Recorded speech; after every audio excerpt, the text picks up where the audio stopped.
तक हमारा चैप्टर है थर्मल प्रॉपर्टीज़ ऑफ मैटर। आपने पिछला चैप्टर पढ़ा था सिर्फ प्रॉपर्टीज़ ऑफ मैटर, मैटर की प्रॉपर्टीज़ क्या थी। इसमें थर्मल प्रॉपर्टीज़ पढ़नी है। थर्मल का मतलब होता है हीट, यानी इसमें आप हीट के बारे में, टेम्परेचर के बारे में, उसकी कैपेसिटी कितनी होती है, इसके बारे में वेपराइजेशन क्या होती है, उसका फ्यूजन क्या होती है, ये सब कुछ इस चैप्टर में पढ़ेंगे। चलते हैं हमारे फर्स्ट टॉपिक की तरफ। आपका फर्स्ट टॉपिक है temperature and heat. What is temperature या defined temperature. Temperature of a body is a degree of hotness और कोल्डनेस ऑफ द बॉडी, यानी बॉडी किस हद तक गर्म है और किस हद तक ठंडी है, उसको हम कहते हैं टेम्परेचर। ये आपने डेफिनेशन करनी है। इसके बाद आते हैं नीचे हीट की तरफ। हीट क्या होता है। हीट एक एनर्जी की फॉर्म होती है जो कि एक बॉडी से दूसरी बॉडी में ट्रांसफ़र होती है जब एक दूसरे के साथ कॉन्टैक्ट में हो। और इसका डिफरेंस क्या होता है, इसमें टेम्परेचर डिफरेंस भी होता है इन दोनों के दरमियान।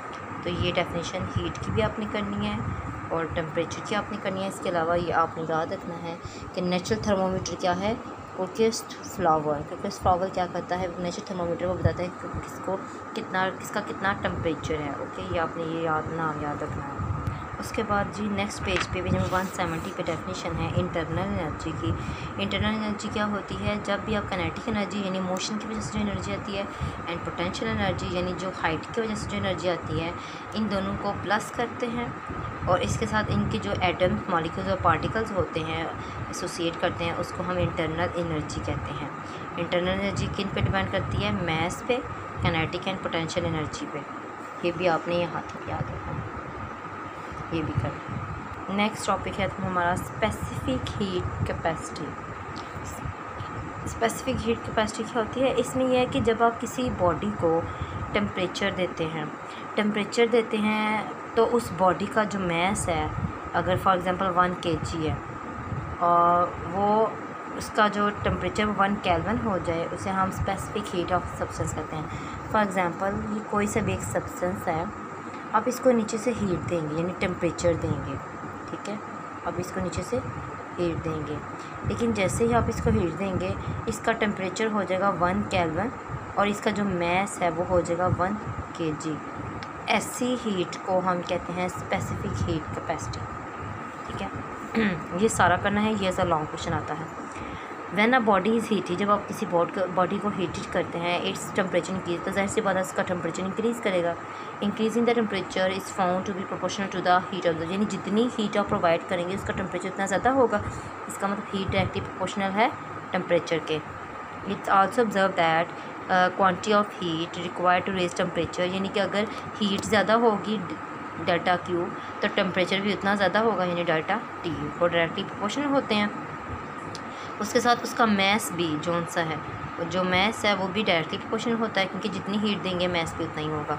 सो जो हीट है वो डायरेक्टली प्रोपोर्शनल होती है मैस के और टेम्परेचर के। प्रोपोर्शनल के साइन को खत्म करेंगे, इक्वल लगाएंगे और सी लगा देंगे। इस सी को हम बोलते हैं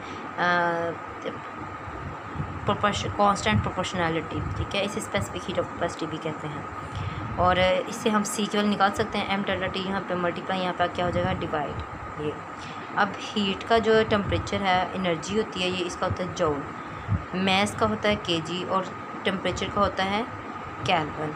तो इसका मतलब कि जो स्पेसिफिक हीट कैपेसिटी है इसका यूनिट क्या होगा, जूल पर केजी पर केल्विन, जो कि नेक्स्ट पेज पे यहाँ था, ये आपने याद करना है।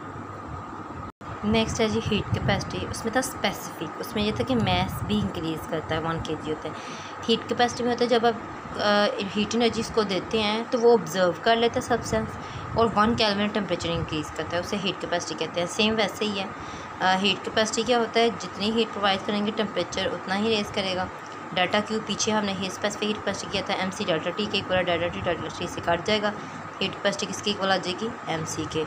और ये आपने याद रखना है ये वैल्यूज़ की, कि heat capacity of 5 kg of water हो तो उसकी इतनी होती है। ऐसे ज़रूरी नहीं है, आपने ये यहाँ तक लॉन्ग क्वेश्चन करना है। ये एग्जांपल भी आपने हुक करनी है, आपको स्पेसिफिक हीट वाटर याद रखनी, ये आपने याद रखनी है। वैल्यू कितनी होती है, 4200 जूल पर kilogram. Initial temperature T1, initial final temperature T2, delta T क्या हो जाएगा, T2 माइनस T1, इन दोनों में से निकालें तो आपके पास टेम्परेचर आ जाएगा। हीट क्या थी, MC delta T, values put करें आंसर आ जाएगा। याद रखें वाटर की 4200 होती है कैपेसिटी। और इसको ना यूनिट डिनोट करना है, इसको यूज करना है T2 - T1। Okay, small T से डिनोट नहीं करना।